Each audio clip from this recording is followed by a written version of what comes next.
Shalom saudara, selamat pagi. Saudara sudah siap saat ini ya, untuk mendengarkan dari Tuhan langsung. Apa yang merupakan pewahyuan, pengertian, dan hikmat daripada harapan Tuhan terhadap gerejanya, yaitu saudara, hidup saudara.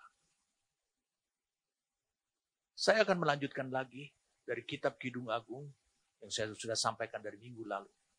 Karena di situ banyak berbicara tentang karakteristik daripada gereja yang diharapkan Tuhan, yang disebut kekasihnya itu.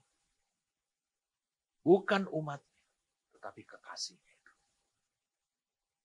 Sebelum saya melanjutkan kepada ayat 7, Kidung 3 ayat 7 dan 8, saya mengajak kita untuk kita berdoa. Tuhan, terima kasih. Kau mengeluarkan isi hatimu, mencurahkan isi hatimu Tuhan. Sehingga kami tahu apa yang kau harapkan dari hidup kami. Ketika kami menjadi pengikut Engkau, ketika kami telah menjadi umat-Mu, ketika kami sudah menjadi orang percaya, berikanlah kepada kami uraian yang lebih lagi. Tuntunlah kami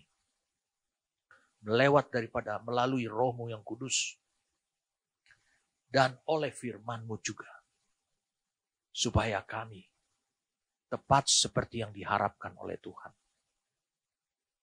Berbicaralah kepada kami Tuhan. Kami siap untuk mendengarnya. Demi nama Tuhan kami Yesus Kristus. Amin.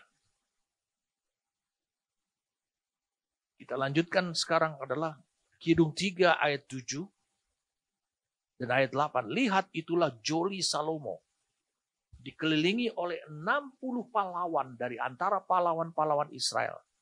Semua membawa pedang terlatih dalam perang, masing-masing dengan pedang pada pinggang karena kedahsyatan malam. Wah, ini mah parade militer, saudara. Saudara lihat rombongan Salomo datang dari padang gurun dengan penampilan-penampilan spiritualnya yang menipu, yang penuh dengan kepalsuan, hanya untuk memikat dan memikat si gadis sulam ini. Dan juga untuk mengubah keyakinan si gadis sulam ini. Untuk membuat si gadis sulam ini memiliki keyakinan spiritual. Bahwa itu betul berasal dari Tuhan. Saudara membaca di sini. Lihat. Seorang dari Yerusalem menjelaskan siapa yang datang itu. Dan menguraikan kepada si gadis sulam ini keagungan dan kebesaran Salomo di saat pernikahannya dulu. Wow, ini pernikahan kok pakai parade militer nih. Lihat, tetapi lihat saudara, bagaimana akhirnya saudara akan mengetahui si gadis sulam ini, apakah dia tetap teguh dengan sang kekasihnya, si gembala yang ada di kampungnya, di desanya. Kita lihat di sini. Mari supaya kita bisa memahami mengapa parade militer ini. Suatu penampilan, apa makna rohaninya? Suatu penampilan sebenarnya ada juga kepalsuan juga. Lihat, saudara lihat. Apa tujuannya penampilan kemiliteran ini? Sebelum seorang gadis dinikahi, maka harus ada kepastian perlindungan dan jaminan kemampuan untuk dinafkahi oleh seorang laki-laki. Kalau engkau membaca lagi di ayat 9, Raja Salomo membuat bagi dirinya suatu tandu dari kayu Libanon, tiang-tiang perak, Tiang-tiangnya dibuat dari perak, sandarannya dari emas, tempat duduknya berwarna ungu, bagian dalamnya dihiasi dengan kayu arang. Hai putri-putri Yerusalem, putri-putri Sion, keluarlah dan tengoklah Raja Salomo dengan mahkota yang dikenakan kepadanya oleh ibunya pada hari pernikahannya, pada hari kesukaan hatinya. Saudara bisa melihat, ini adalah suatu penampilan yang sekarang memberikan perlindungan secara lahiriah, secara kejiwaan, dan juga adalah perlindungan keamanan, serta jaminan kemampuan untuk dinafkahi. Makanya dia melakukan penampilan, pamer, untuk bisa memikat hati si gadis sulam itu. Hari ini kita akan coba melihat. Lihat di sini dikatakan di ayat 7, lihat itulah joli Salomo. Apa arti joli? Joli itu adalah ruang kamar tidur yang portable. Bisa dibawa kemana-mana. Saudara tentu tidak membayangkan seperti di film-film. Kalau ini adalah joli, adalah kamar tidur. Yang dalam bahasa Ibrani dikatakan mitah. H4296. Mitah ini tentu besar. Karena dia kamar tidur. Tentu di situ ada tempat duduk. Tempat untuk berbicara. Tempat untuk bersanding bersama dengan istri. Dan tentu di situ juga ada tempat tidur. Ini besar. Tidak seperti di film-film. Di mana putri raja atau putri kaisar daripada kaisaran Cina akan pergi ke kota mana, akan pergi ke daerah mana. Dia diusung di situ. Ininya kecil, keretanya kecil. Tidak. Ini yang terjadi pada Raja Salomo, merupakan raja termegah pada masa itu. Raja yang terbesar pada masa itu. Lihat saudaraku, kamar tidurnya itu harus dibuat sedemikian rupa sehingga memberikan kenyamanan sama seperti di rumah. Tentu saudara bisa lihat, dia harus dikelilingi oleh 60 pahlawan dari antara para pahlawan-pahlawan Israel. Ini adalah Kopassus-Kopassusnya. Pasukan komando, pasukan khusus. Siap mati, bertarung seperti superhero. Dikawal. Mereka adalah orang-orang yang tangguh, teruji, tangguh. Mengapa tujuannya? Tujuannya itu untuk menunjukkan kepada si gadis sulam ini. Kalau kau nanti ada di tempat joli ini bersama dengan aku, kau nggak perlu khawatir. Aman.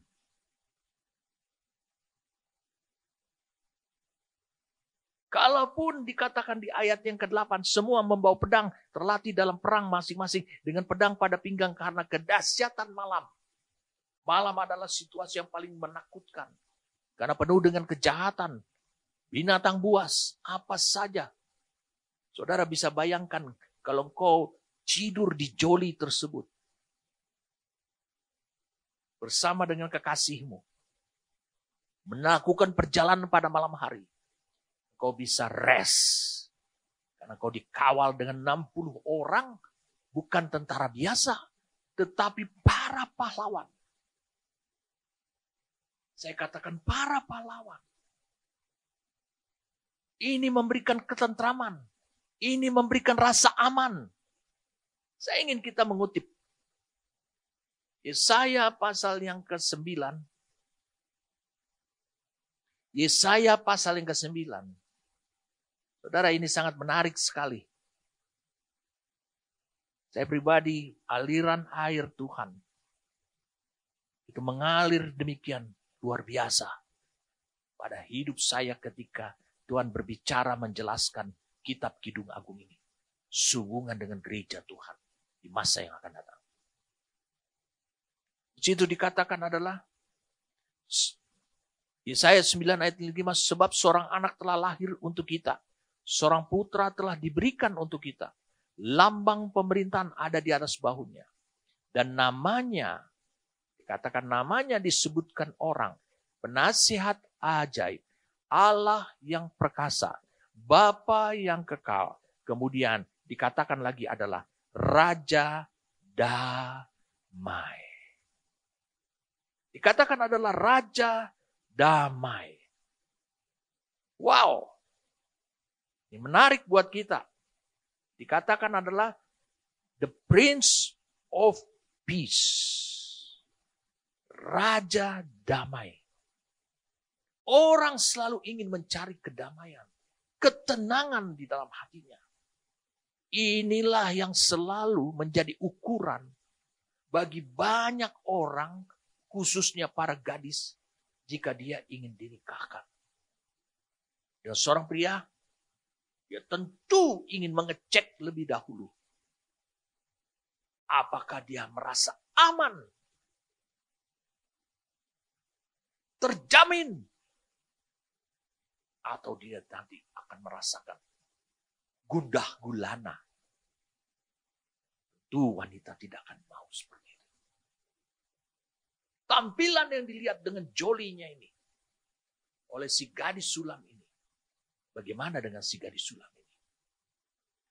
Beda petiduran yang didambakan. Saudara bisa bayangkan. Ini hal yang lucu. Saya ingin saudara melompat dulu kepada Kidung Agung. Saya katakan beda petiduran yang didambakan oleh si gadis sulam ini atau Sunem ini. Beda. Kita lihat petiduran macam apa yang diinginkan oleh si gadis sulam ini. Lihat. Kidung 1 ayat 16 dan 17. Lihatlah, tampan engkau kekasihku, sungguh menarik, sungguh sejuk petiduran kita. Dari kayu aras, balok-balok rumah kita. Dari kayu eru, papan dinding-dinding kita. Apakah ada pengawal? Tidak. Tapi saudara bisa lihat kayu aras itu adalah tampilan pada masa Raja Daud. Itu adalah tampilan untuk membangun bait sucinya Allah. Itu istananya Daud. Tapi itu juga yang dia mau rencanakan bangun. Dia bilang sungguh menarik. Sungguh petiduran kita. Aku bisa rest. Karena apa? Aku bersama dengan kekasihku. Bukan rest karena joli yang seperti Salomo miliki. Walaupun ada 60. Saya katakan ada 60 para pahlawan yang menjagai. Nanti kita akan bahas. Saudara, siapa para pahlawan ini? Lihat, jadi beda petiduran yang didambakan oleh si gadis ini. Jadi saudara bisa lihat, ini konyol ini. Apa yang ditampilkan oleh si jahat. Apa yang ditampilkan oleh iblis. Saudara bisa lihat, ini sama yang ditampilkan oleh iblis. Dia mengira bahwa kita akan mengalami ketenangan dengan segala hal-hal yang berbau lahiriah. Tapi kalau saudara sudah mengenal Tuhan lebih dekat, lebih dalam lagi, dan intim dengan dia, saudara mengenal bahwa semua hal-hal yang tidak kekal, saya ulangi, hal-hal yang tidak kekal, tidak akan merupakan jaminan dan akan menjadi perlindungan buat hidup saudara.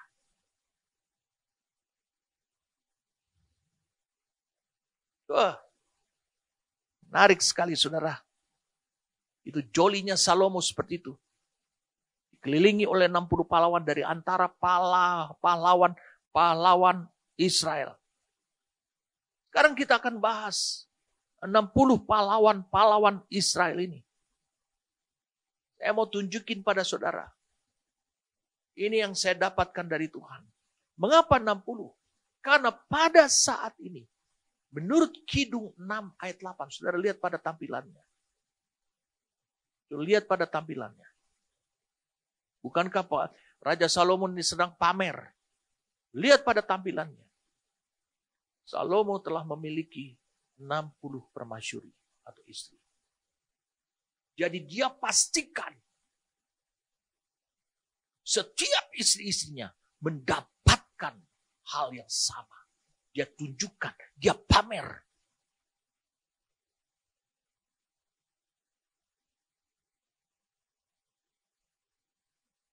Jadi 60 ini merupakan angka keamanan. Angka jaminan yang dia pamerkan kepada. si gadis sulam ini. Ada banyak orang. Ketika dia masih mahasiswa, wah saya ingin mengasihi Tuhan, saya ingin mengasihi Tuhan, saya ingin mengasihi Tuhan. Tapi ketika dia mulai bekerja, semua rencana Tuhan dalam hidupnya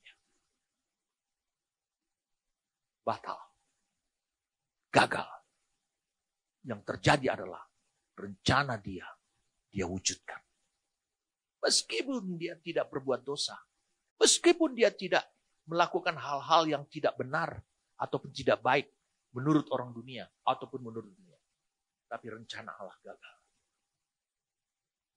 Kita lihat sekarang, kita bahas bersama-sama tentang 60 orang perkasa, para pahlawan-pahlawan ini yang mengawal perjalanan daripada Joli Salomo ini. Kita lihat sini.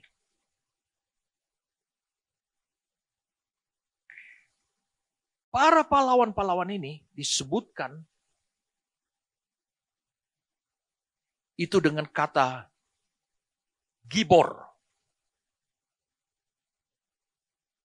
Gibor, Gibbor, H1368. Itu artinya perkasa, itu artinya champion, juara, kuat, unggul. Itu juga bisa dikatakan dia luar biasa, raksasa, sangat kuat. Itu kata Gibor. Bagaimana Salomo bisa membuat syairnya ini dengan menggunakan bahwa ada 60 orang-orang Gibor, orang yang perkasa.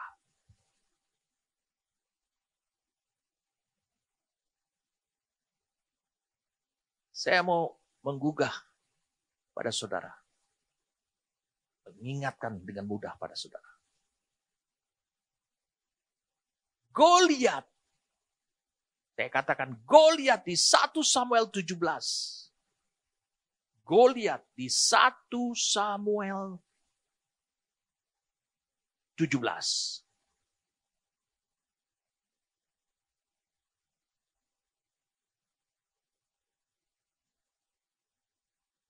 Ayat yang ke-51. Daud berlari. Sorry.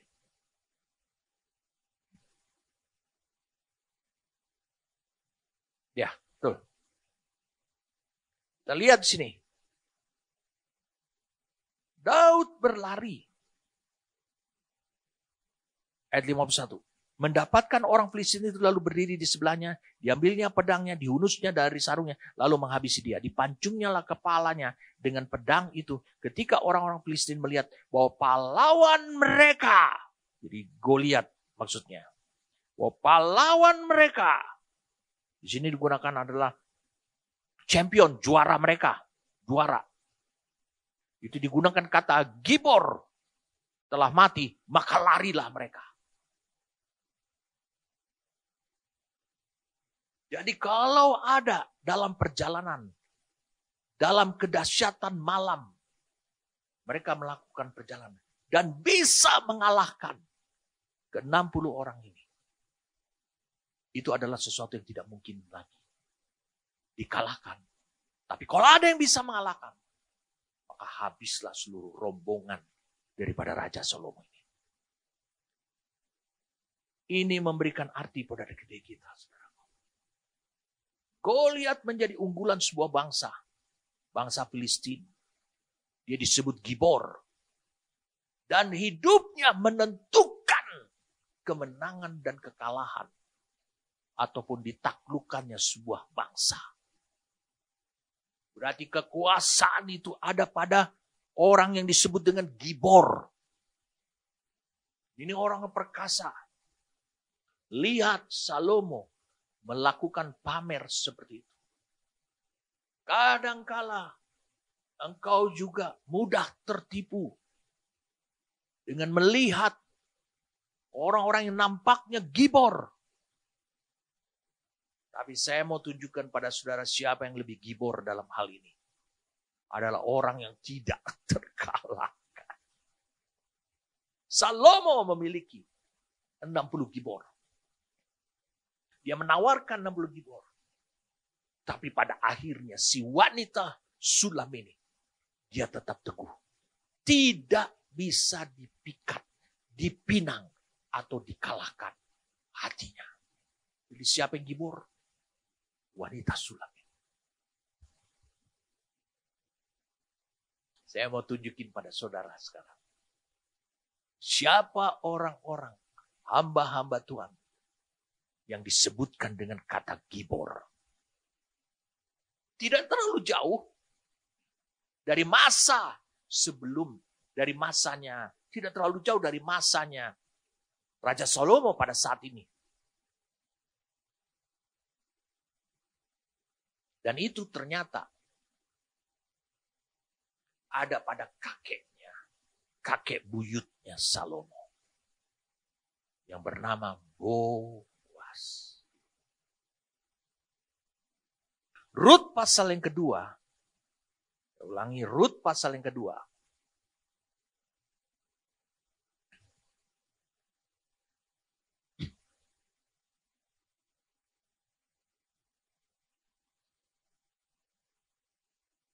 Ayat yang pertama.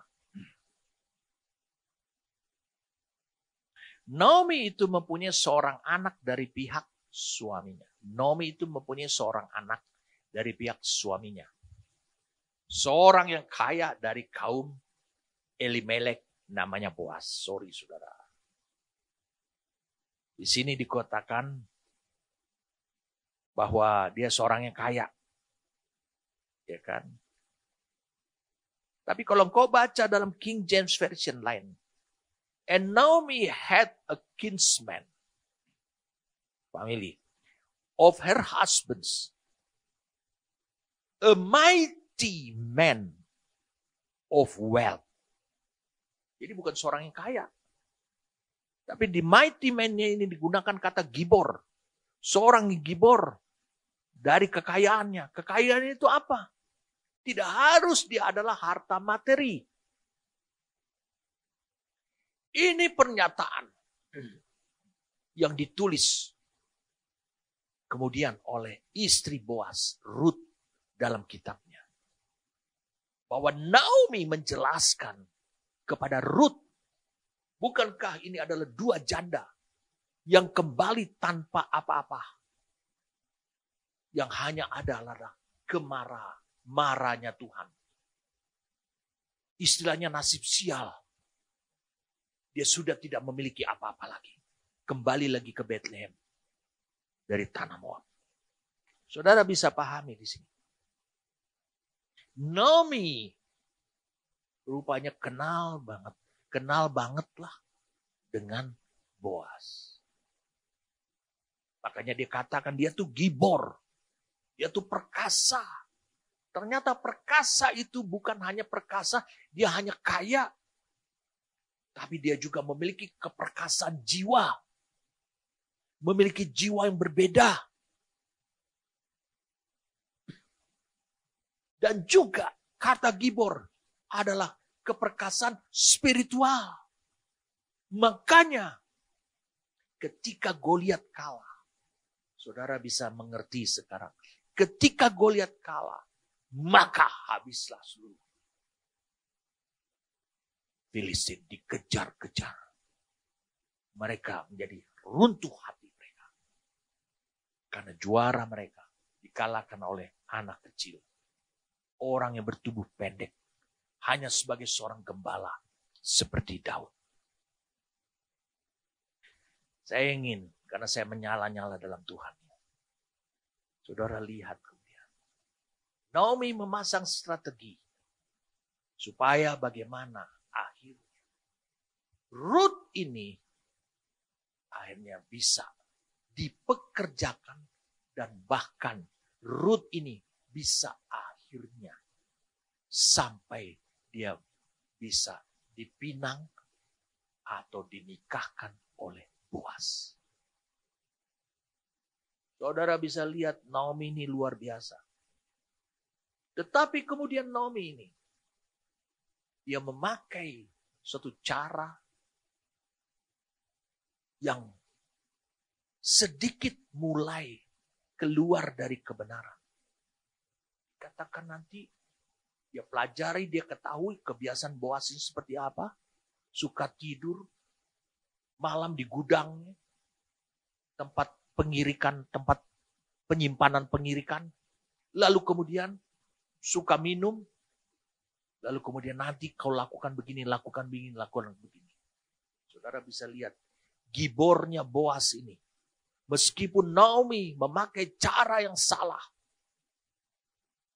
Tetapi lihat gibornya. Keperkasaan jiwanya. Daripada Boas ini. Wow. Dan itu terjadi. Seperti apa yang dikatakan oleh Naomi. Lalu akhirnya, mari kita lihat sama-sama. Di Rut pasal yang ketiga. Rut pasal yang ketiga. Mari kita lihat.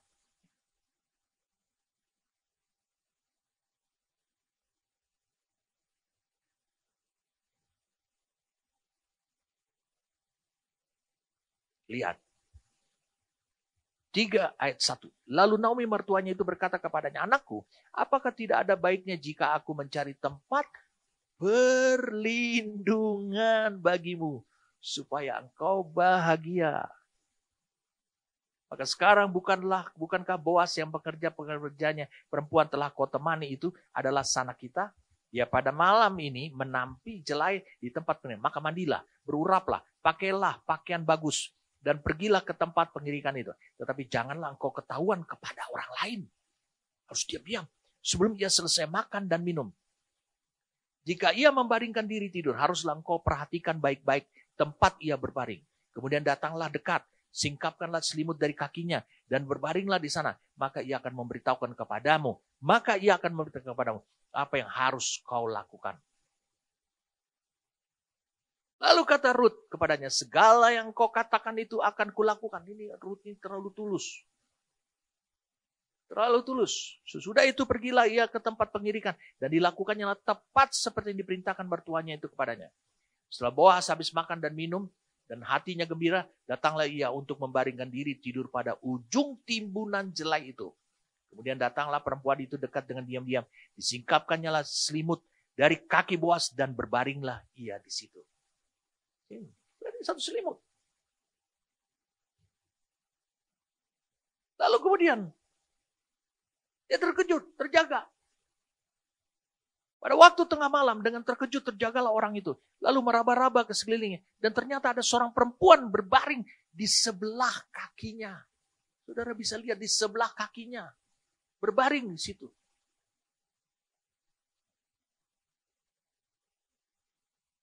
Bertanyalah ia. Perhatikan baik-baik. Wow. Ini yang merupakan sesuatu yang betul-betul kepolosan dan ketulusan daripada Rut. Dan ini juga yang dimiliki oleh si gadis sulam tentang nenek moyangnya Israel, Rut. Nenek buyutnya Israel, Salomo, Rut. Saudara lihat di sini. Bertanyalah, ia Boas bertanya, siapakah engkau ini? Jawabnya, aku Rut, hambamu, betul, karena dia bekerja di kebun, di ladangnya. Kemudian Rut berkata begini, kembangkanlah kiranya sayapmu melindungi hambamu ini. Sebab engkaulah seorang kaum yang wajib menebus kami. Saudara lihat kemudian apa yang kemudian dikatakan oleh Boas. Lalu katanya diberkatilahnya kiranya engkau oleh Tuhan ya anakku. Sekarang engkau menunjukkan kasihmu lebih nyata lagi daripada yang pertama kali itu. Karena engkau tidak mengejar-ngejar orang muda, baik yang miskin maupun yang kaya. Wow. Ayat 9 ini menjadi ayat sorotan buat kita. Aku Rut hambamu. Kemudian dikatakan, kembangkanlah sayapmu. Melindungi hambamu ini. Bukan mengeksploitasi aku. Seorang laki-laki yang didambakan oleh seorang wanita yang rohani adalah dia menjadi pelindung. Dia menjadi penebus. Bukan yang merebus si perempuan itu menjadi makanannya. Menjadi pelindung. Tidak mengeksploitasi. Inilah si Gibor itu.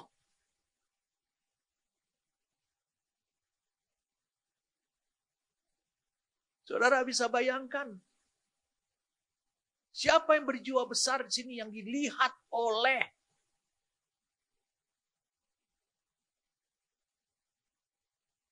si gadis sulam ini, ketika rombongan Salomo dengan joli dengan 60 para pahlawan di sekelilingnya melewati kekelaman malam.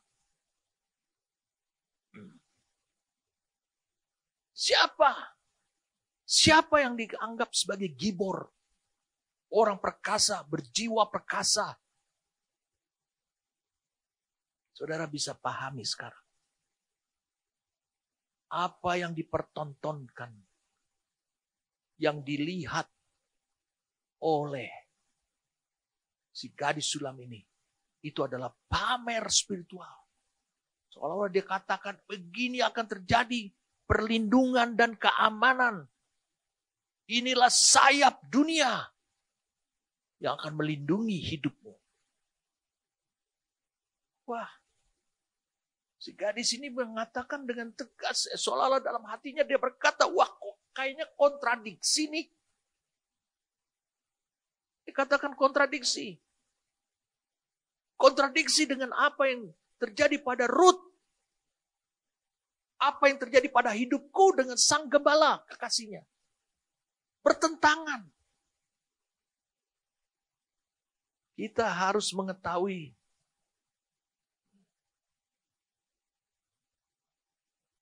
kalau wanita spiritual bukan jaminan-jaminan seperti itu yang lahiriah yang diinginkan oleh dia. Banyak orang mendatangi Tuhan, pergi ke gereja karena mendengarkan cerita. Nanti kalau kau hidup dengan Tuhan, hidupmu tidak akan miskin lagi. Kau akan makmur. Kau akan dengarkan firman Tuhan. Tuhan akan memberkati hidupmu. Saya mau bertanya pada saudara. Apakah seperti ini mental Gibor? Tidak, saudaraku. Itu bukan mental Gibor. Itu bukan mental perkasa. Mental perkasa adalah dia tahu dengan pasti ada perlindungan secara spiritual dari Tuhan yang dia bisa nikmati dalam kehidupannya. Saya ingin supaya saudara membandingkanlah ketenangan yang diperoleh, yang dimiliki oleh si gadis ini dari sang gembalanya itu diungkapkan oleh Daud, berarti sama persis seperti Daud sebagai sang gembala. Dia mengungkapkan di Mazmur 23 ayat 1 sampai ayat 5. Lihat. Tuhanlah gembalaku, takkan kekurangan aku. Poin pertama kalau Tuhan menjadi gembala. Dan inilah yang dinikmati oleh si gadis ini. Makanya dia mengalami ketenangan. Poin pertama dikatakan Tuhanlah gembalaku. Kemudian dikatakan takkan kekurangan aku. Atau dengan kata lain aku nggak punya keinginan. Kalau dia sudah menjadi gembala. Bukankah ini ditemukan oleh si gadis sulam ini kepada sang gembala kekasihnya? Mengapa? Perlindungan itu datang dari sang gembala. Bukan daripada 60 gibor yang difasilitasi oleh Raja Salomo. Bukan. Dia tidur di padang rumput. Lihat, yang membaringkan aku di padang yang berumput hijau. Yang membimbing aku ke air yang tenang. Lihat. Yang menyegarkan jiwaku. Yang menuntun aku. Di jalan yang benar oleh karena namanya. Sekalipun aku berjalan dalam lembah kekelaman seperti malam ini. Seperti apa yang dipamerkan oleh Raja Salomo. Aku tidak takut bahaya. Aku tetap bisa tidur. Sebab engkau bersertaku. Gadamu dan tongkatmu itulah yang menghibur aku. Engkau menyediakan hidangan bagiku. Bahkan di hadapan lawanku. Membuat aku makan lahap. Engkau mengurapi kepalaku. Dengan minyak. Pialaku penuh melimpah. Saudara bisa lihat di sini beberapa poin yang bisa kita catat. Dari profil sang gembalanya adalah Daud. Dan ini rupanya yang ditemukan. Sehingga apa yang dia lihat dari Salomo untuk mencoba pamer kekuatan militer itu kepada dirinya. Wah, itu kontradiksi. Saudara tahu toh, gembala hanya bisa menyediakan tempat tidurnya adalah di padang berumput hijau bagi domba-dombanya. Dia akan membawa kepada air tenang karena itu akan memberikan ketenangan, tidak resah. Ke air yang tenang. Karena domba tidak bisa makan di air yang beriak kuat, seperti sungai yang mengalir kuat. Tidak bisa.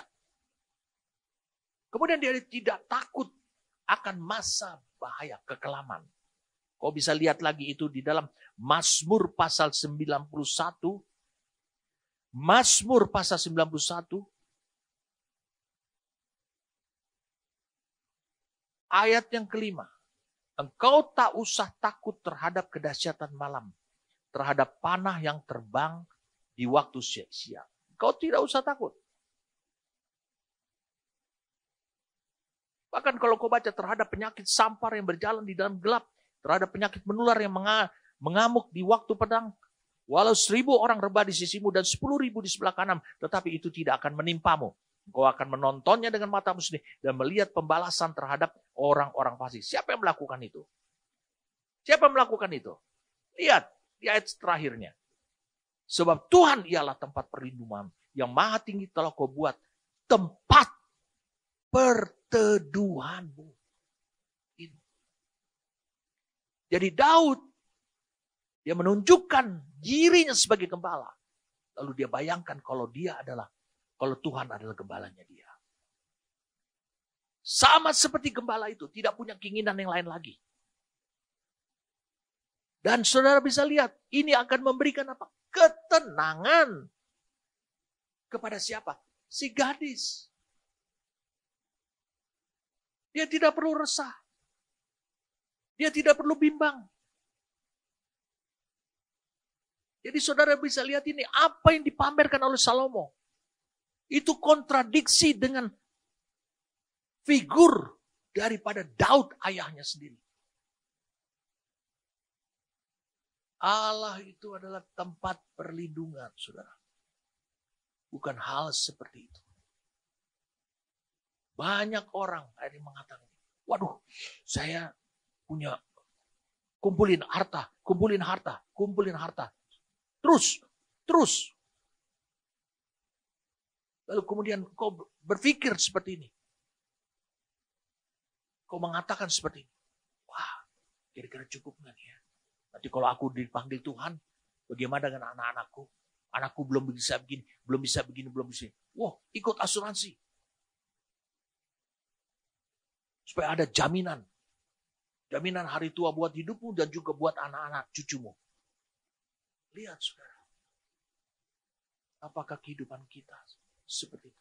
Dan banyak orang berdalih terhadap hal seperti itu. Dan ini realita yang terjadi. Berdalih seperti itu. Dikatakan ingat. Kita akan diberi hikmat oleh Tuhan untuk mengelola harta. Memang itu betul. Diberi hikmat. tetapi bukan datang dan tumbuh dari kekhawatiranmu akan masa depan. Engkau berpikir bahwa bukan Allah perlindunganmu dan jaminan buat hidupmu. Mazmur pasal 46. Mazmur pasal 46. Kita lihat sekarang Mazmur pasal 46. Ayat yang kedua. Allah itu bagi kita tempat perlindungan dan kekuatan sebagai penolong dalam kesesakan. Sangat terbukti. Ini yang harusnya menjadi legitimasi termeterai di pikiran engkau sebagai gerejanya. Dia jaminan semuanya. Saya pribadi tidak mau ribut bahkan di dalam gereja sendiri untuk memperbincangkan harta yang tidak kekal. Karena Tuhan telah menunjukkan bahwa tempat perlindungan, kekuatan sebagai penolong yang dalam kesesakan telah terbukti itu adalah Tuhan sendiri. Wah, tentu saudara sudah siap nih sekarang. Lihat apa yang dikatakan di Mazmur 23 ini. Dia menyediakan makanan di hadapan musuh. Sesuatu sikap ketika engkau lapar, tetapi engkau bisa makan di hadapan musuh dengan rest, istirahat, tenang. Kenapa? Karena Tuhan adalah gembala, kata Daud. Ini yang menguatkan hatinya si gadis sulam itu. Jadi dia lihat walaupun itu dengan 60. Mungkin setelah dia menikah itu akan tambah menjadi 61. Untuk menunjuk kekuatan itu ditambah. Keamanan ditambah. Jaminan ditambah. Tetapi si gadis ini tidak tergiur sama sekali. Saya katakan dia tidak tergiur sama sekali. Apa yang dipamerkannya itu?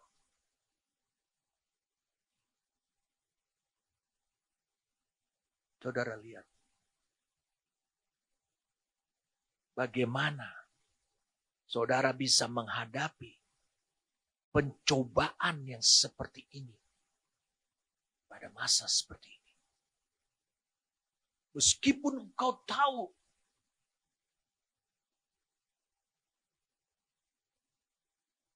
tentang iman dan kau mengakui bahwa engkau adalah orang yang memiliki iman, adalah anugerah Tuhan. Tetapi banyak orang tetap saja hidup dengan iman yang rapuh. Dan saya bisa katakan itu bukanlah iman. Mengapa? Karena dia tetap masih melihat perlindungan, jaminan, dan pertolongan dari tempat yang sifatnya lahiriah.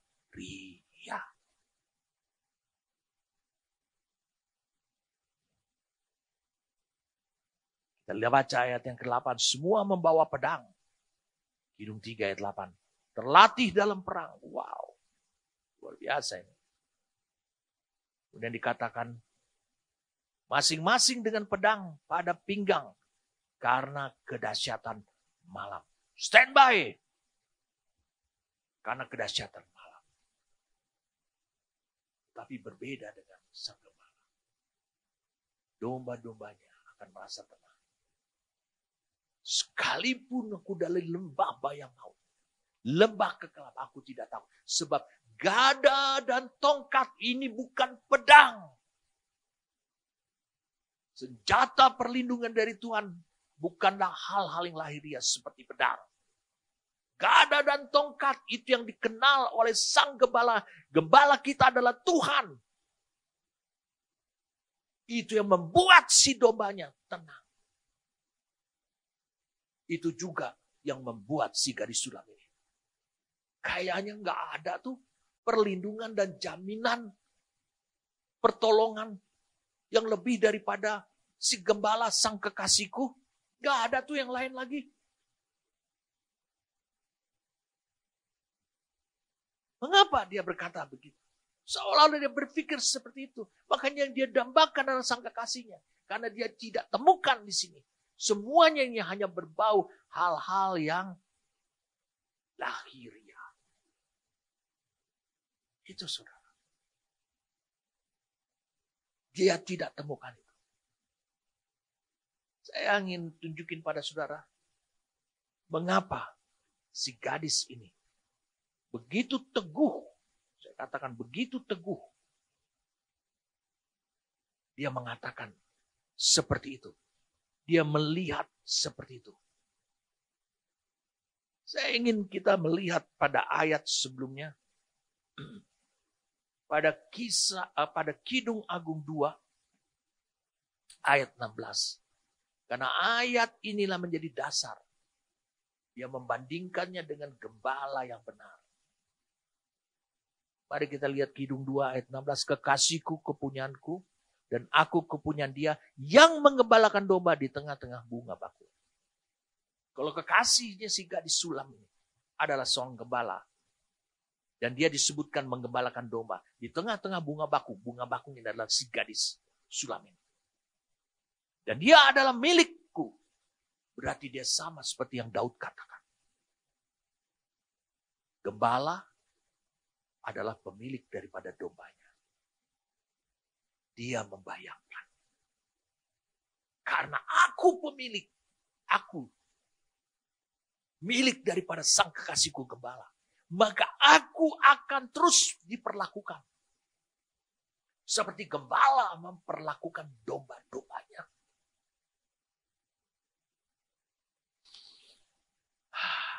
Itu yang membuat aku tenang. Itu yang membuat aku tidak gelisah. Itu yang akan bisa melihat hari depan. Itu yang membuat dia senantiasa bisa makan di hadapan para musuhnya.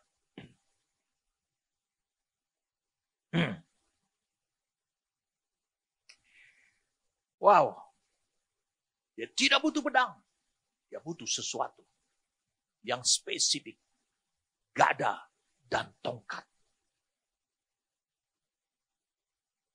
Itu yang membuat dia tenang. Meskipun dalam kekelaman malam.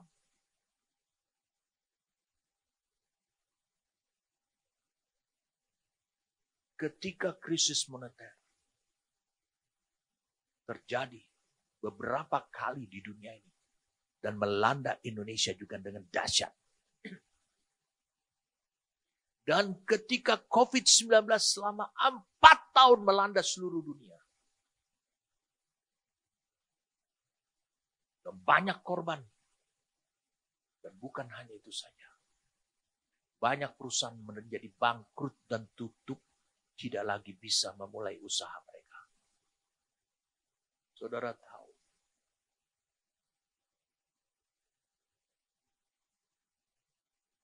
Apa yang membuat hati saya tetap tenang? Apa yang membuat saya tetap tenang? Karena Tuhan itu adalah gembala saya.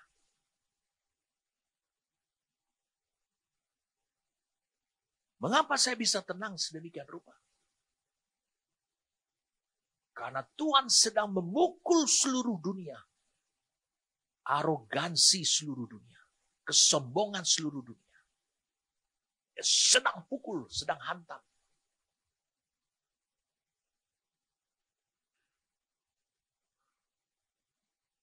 Tetapi tentu dia tidak akan melupakan domba-dombanya.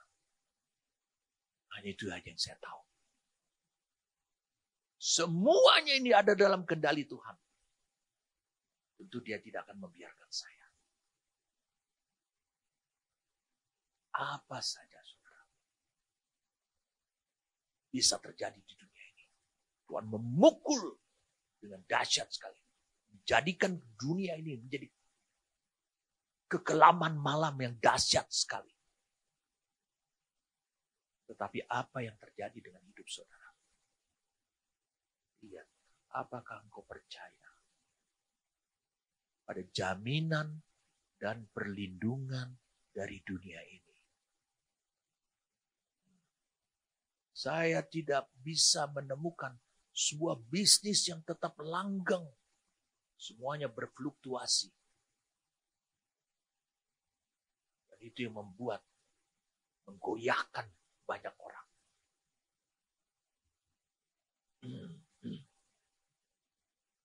Kita kembali lagi, saudara. Tentang Gibor ini. Saudara bisa bayangkan sekarang. Bagaimana si gadis ini? Apakah si gadis ini Gibor? Ya. Dia menjadi Gibor karena siapa? Karena sang gembalanya itu. Gibor. Dia kembangkan sayapnya seperti Boas. Mengembangkan sayapnya untuk melindungi dan menebus si perempuan. Kata tebus di situ. Itu berarti seperti kejadian Kidung 2 ayat 16 itu. Kekasihku itu milikku. Aku milik kekasihku yang menggembalakan kambing domba di antara bunga bakung. Itu Gibor. Dia melindungi. Boas memiliki jiwa besar. Daud memiliki juga jiwa besar. Dia melindungi. Itu memberikan ketenangan kepada dia. Sehingga dia tidak tertarik sama sekali kepada apa yang dia lihat dari Raja Salomo. Jolinya dikawal oleh 60 para pahlawan dan semuanya membawa pedang, terlatih dalam perang, masing-masing dengan pedang pada pinggang karena kedahsyatan malam. Seandainya si perempuan ini tertarik dan dia ada dalam perjalanan malam gitu, pasti dia akan khawatir. Tidak akan memberikan ketenangan kepada dia. Karena itu hanya suatu pertunjukan saja. Suatu pamer saja. Tetapi yang membuat dia tetap tenang adalah sang gembalanya. Saya mau tantang saudara. Apakah engkau sebagai pengikut Kristus dan kau tahu bahwa engkau mengasihi Tuhan dan Tuhan mengasihi engkau? Kau masih khawatir tentang jaminan di hari depanmu. Kau masih gelagapan untuk mengikuti. Wah, saya harus bersekolah seperti ini. Saya harus begini. Saya harus masuk jurusan ini. Saya harus pergi ke sini. Saya harus kerja di tempat ini. Kalau tidak, kau tidak akan memiliki jaminan akan masa depan. Perlindungan akan masa depan. Lihat apa yang dilakukan. Apa yang merupakan iman daripada si wanita Sulam ini. Dia memiliki kerinduan sama seperti Rut kepada Boas. Kembangkanlah sayapmu. Kaulah yang satu-satunya menebus aku. Menjadi milikmu. Itu bahasa lain. Bahasa spiritual. Kalau saudara adalah milik Tuhan. Gak usah saudara khawatir. Tuhan akan menjaga miliknya sendiri. Siapa yang menjaga? Dia. Yang tadi kita sudah membaca di Mazmur 46 dan Mazmur 91. Dia adalah penolong. Telah terbukti dalam kesesakan.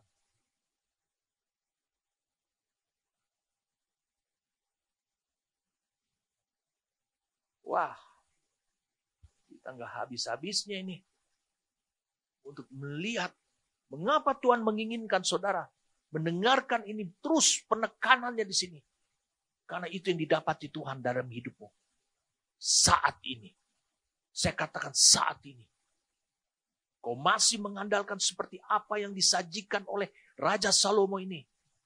Semuanya itu adalah gambaran yang sebenarnya bukan spiritual. Tapi itu adalah suatu kepalsuan spiritual. Padahal kekasihnya dia ini bukanlah raja. Kekasihnya dia adalah sang gembala. Saya katakan hanya sebagai gembala. Anak buahnya siapa? Anak buahnya domba-domba. Lalu para pahlawannya siapa? Para pahlawannya hanya satu, yaitu dirinya sendiri. Diri sendiri bagi para dombanya.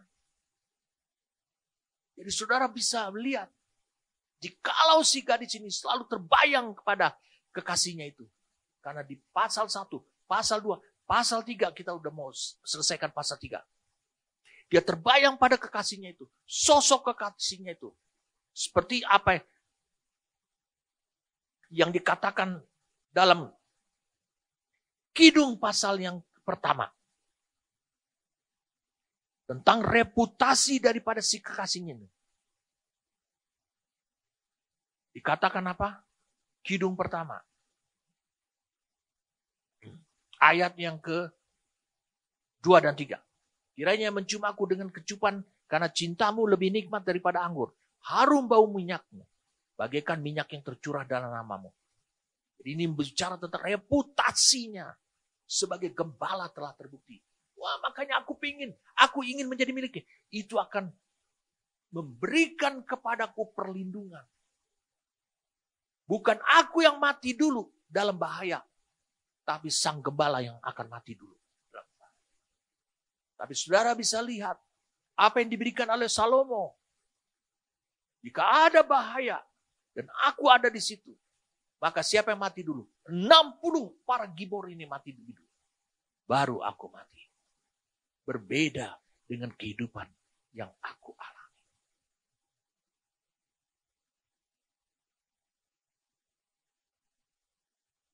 Ini hal yang benar-benar harus menyadarkan hidup saudara. Ada banyak orang, dia tidak mampu untuk berhidup dalam sebuah gereja yang benar. Yang menuntun dia sejak dia kenal Tuhan. Mengapa? Karena dia masih menyimpan benih kekhawatiran dan keraguan akan masa depan, akan jaminan kehidupannya dia. Akan perlindungan di masa-masa yang akan datang. Ini yang sering terjadi. Itu sebabnya mereka mudah digoyahkan. Saya katakan mereka mudah digoyahkan oleh hal-hal yang tampil di kiri kanan, di kiri kanan. Saya masih teringat ketika ber-50 tahun yang silam. Ya, 50 tahun yang silam.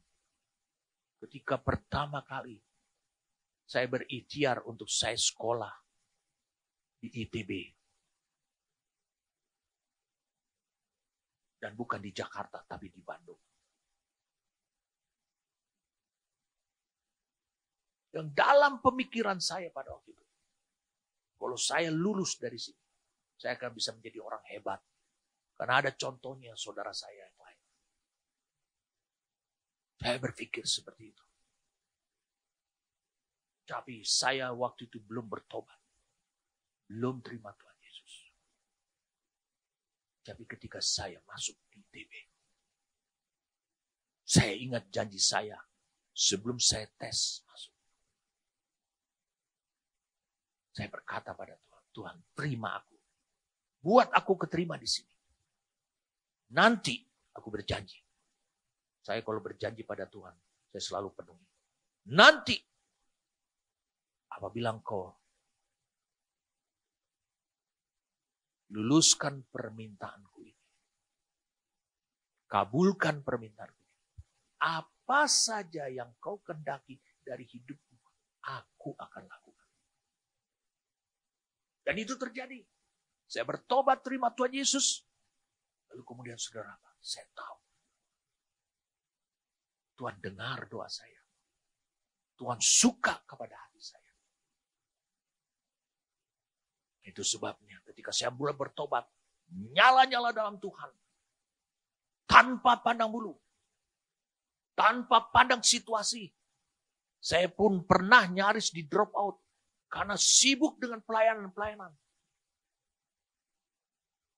Saya percaya bahwa Tuhan tidak memberikan jaminan perlindungan masa depan. Itu pada kelulusan saya sebagai insinyur. Di mana nanti saya akan bekerja. Di mana nanti saya akan mencari penghidupan. Pada dirinya dia. Ada. perlindungan, dan dia adalah penolong yang telah terbukti dalam kesesakan. Tolong ditayangkan ayat ini di Mazmur 40. Terbukti dalam masa kesesakan. Itu yang Allah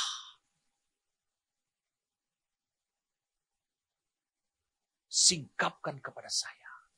Maukah engkau berada di posisi rohani, di mana engkau berdiri dalam kehidupanmu, bahwa sungguh dia adalah perlindungan dan penolong yang telah terbukti pada masa kesesakan.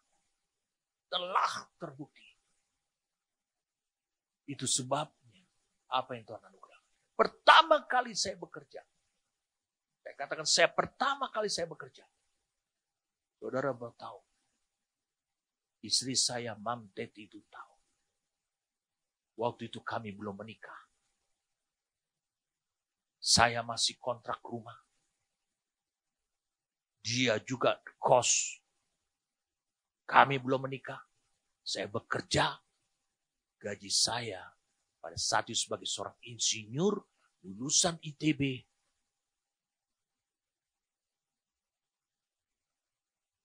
Saya diberi gaji 88.000 pada tahun 85.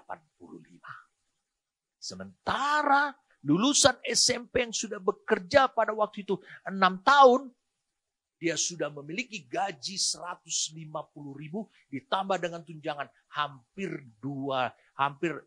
mendekati 300.000. Saudara bisa bayangkan. Tapi saya tidak pernah berkecuali. Dia adalah perlindungan saya. Betapa banyak serangan untuk membuat kekhawatiran akan hidup ini. Tetapi Allah melindungi saya lewat firman-Nya, lewat pribadinya. Dia mempertunjukkan bahwa dia adalah gembala. Aku gak punya keinginan lah untuk gaji besar. Gak punya.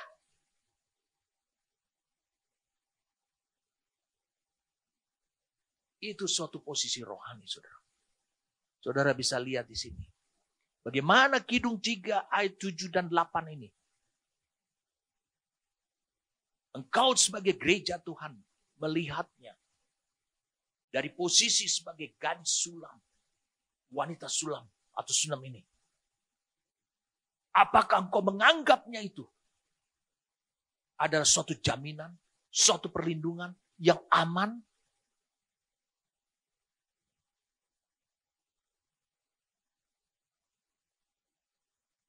Mungkin kira-kira 40 tahun kemudian. Kira-kira 30 atau 40 tahun saya tidak mencarinya dengan belum mencarinya, belum mendapatkannya. Israel yang dipimpin oleh Salomo kemudian diwariskan kepada Rehabeam, terpecah dua. Jadi 10 suku di utara dan 2 suku di selatan, yaitu Yehuda dan Benyamin. Lalu 10 suku bergabung bersama. Dengan kekuatan paling utama adalah dengan suku Efraim. Terbelah dua, terkoyak dua. Apa artinya buat kita? Apa maksudnya buat kita? Apakah ada jaminan dan perlindungan? Tidak. Siapa yang mengoyaknya? Tuhan. Mengapa Tuhan? Karena mereka sudah menjadi lawan Tuhan. Tapi kalau Allah menjadi perlindungan buat kita, penolong buat kita, dan saudara, batin saudara, yang adalah gambaran daripada posisi rohani, saudara berdiri di sana. Saudara mau tahu, saudara akan mengalami ketenangan yang luar biasa sekali. Ini hal yang perlu saudara pahami dalam hidup saudara. Dunia menunjukkan pada kita hal-hal yang menakutkan buat diri kita. Supaya saudara bisa mengalami pergeseran.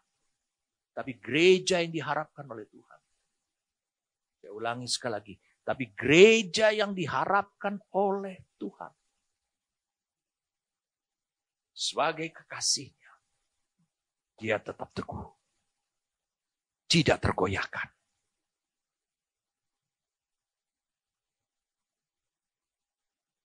tidak tergoyahkan.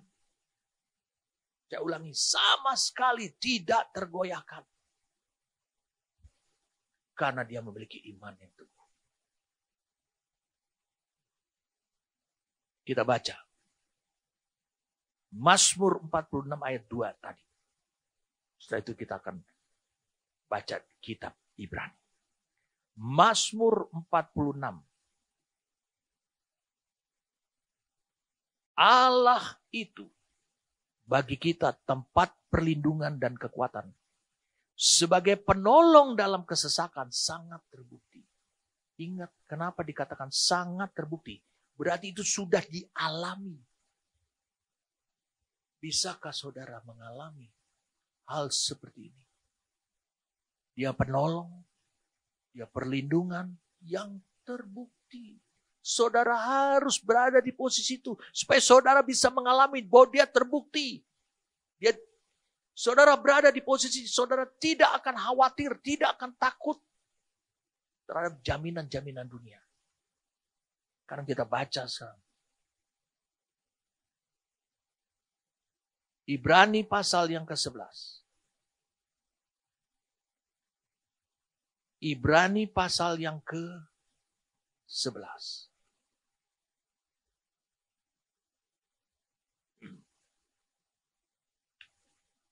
Kita akan baca mulai dari ayat 30.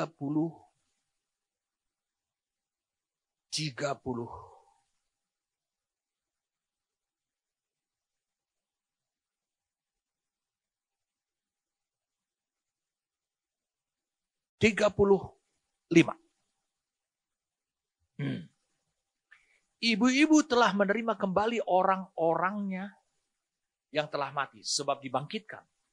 Tetapi orang-orang lain membiarkan dirinya disiksa dan tidak mau menerima pembebasan.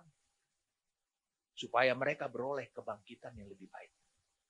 Ada pula yang diejek dan didera, bahkan yang dibelenggu dan dipenjarakan. Mereka dilempari, digergaji, dibunuh dengan pedang. Mereka mengembara dengan berpakaian kulit domba dan kulit kambing sambil menderita kekurangan, kesesakan, dan siksaan. Perhatikan baik-baik ini. Ini adalah hukum. Hukum dunia. Hukumnya Allah yang diterapkan oleh dunia. Dunia ini tidak layak bagi mereka. Dunia ini tidak layak bagi mereka. Saudara, bagi orang-orang percaya, orang-orang benar yang memakai kehidupan dengan sistem kebenaran. Dengan sistemnya Allah. Ingat kata dunia, kalian tidak layak hidup di dunia ini.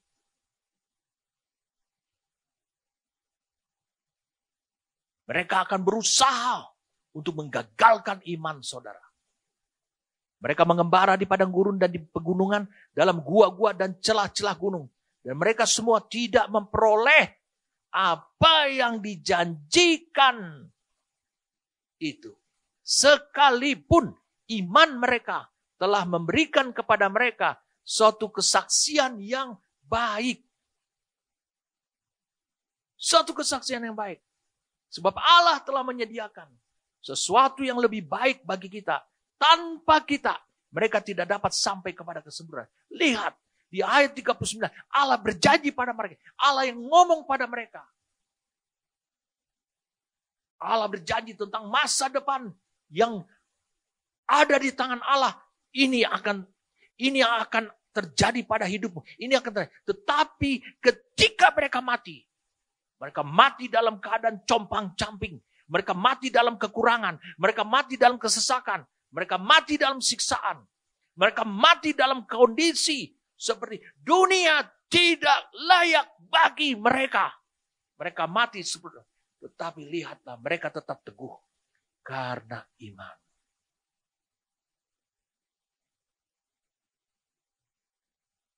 Mengapa mereka bisa mengalami seperti itu? Mereka teguh. Padahal Allah sudah berjanji pada mereka. Karena perkataan sang gembala itu. Itu menguatkan batin mereka. Bahwa masa depan tidak ada pada hal-hal lahiriah. Itu hal yang tidak kekal. Bisakah saudara menyadari? Kalau engkau memiliki iman, kau bisa melihat masa depan. Dari apa yang Tuhan janjikan. Perlindungan Tuhan itu bukan untuk melindungi perjalananmu. Engkau akan miskin, engkau akan ini, engkau akan didera, engkau akan penuh dengan hal-hal yang menyakitkan, disiksa.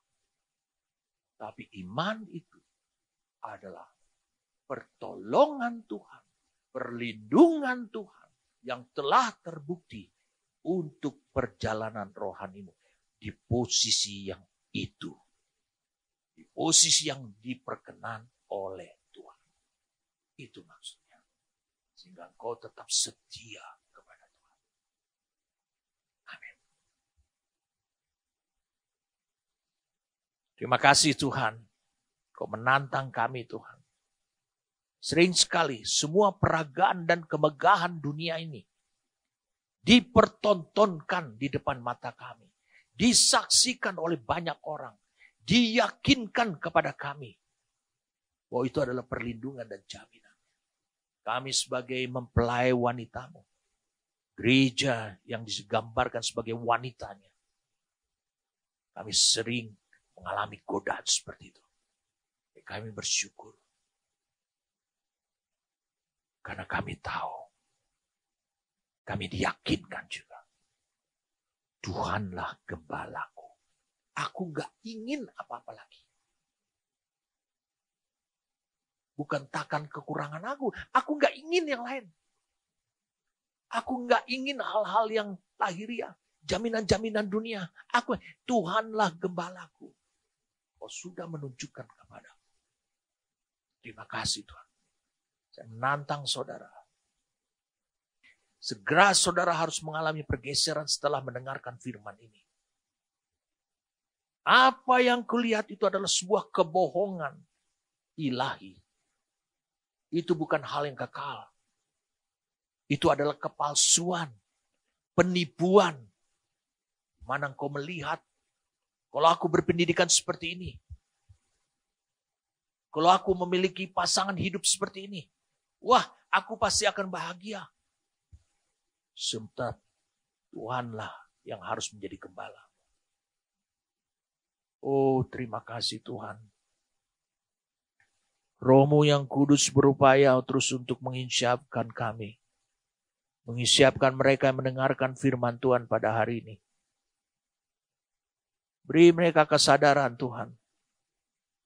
Supaya mereka kembali kepada posisi yang Tuhan inginkan. Posisi yang teguh. Posisi di mana mereka berdiri dalam iman. Sehingga mereka tidak mau menginginkan hal-hal yang lain lagi. Sehingga mereka berada di posisi di mana mereka akan berkata, aku tidak ingin yang lain.